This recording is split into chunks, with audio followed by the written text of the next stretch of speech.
Yeah, I live in the Gretna community, and my kids go to school in Gretna, and my daughter had Brad Feeken as a middle school reading teacher when she was in seventh grade. And my son's in seventh grade now. I just dropped him off 15 minutes ago, 20 minutes ago at the school. First day back after break, where Brad taught until this year. He moved to the other middle school in town when the second high school opened, because he wanted to be connected to the kids who would attend Gretna High, where he obviously coached. And when he got the diagnosis a couple of years ago, it was just shocking for the community. I will say that he was as beloved or more beloved, probably had the opportunity to connect with more people as a teacher than he did as a coach. And as a coach, he was revered, just for his style, very old school in the way that he approached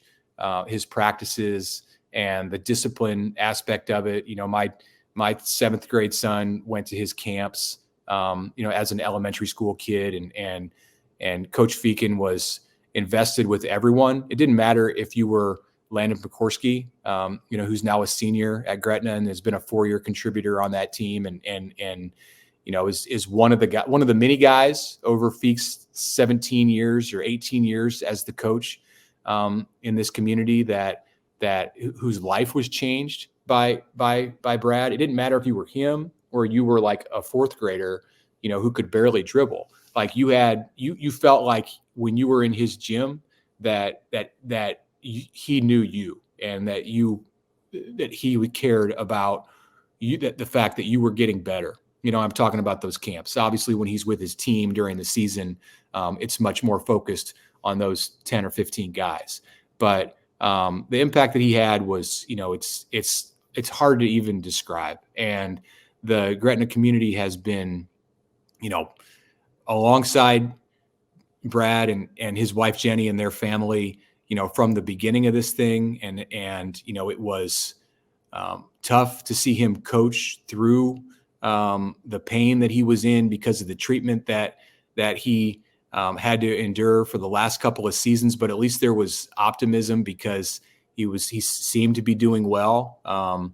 And then this fall, has just been heartbreaking because he's got these kids in Pekorski's class who are seniors.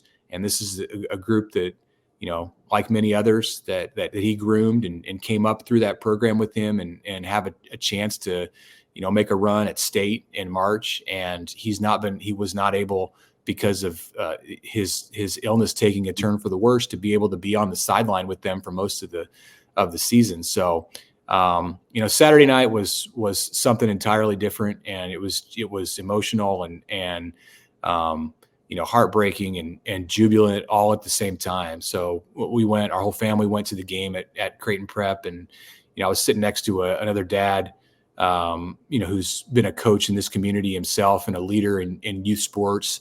And he turned to me and said, in the third quarter, this is going to come down to a final possession with the game on the line and the ball in Landon's hands. And at that time, you had no idea, but it just had that feel in the gym all through that game. And it did. And he made the shot. And, it was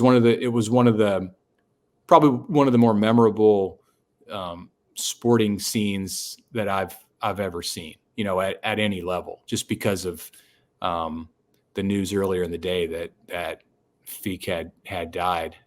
So, I'll always remember it. And, I know it's, my thoughts continue to be with the players, because it's tough for sure for those guys to, the players and the coaches, the assistant coaches to continue to push forward while all this has happened.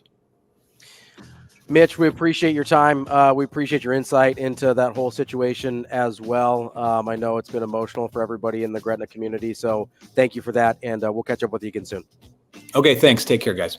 Thanks, Mitch. That's Mitch Sherman from The Athletic. More Hurrdat Sports Radio coming up next.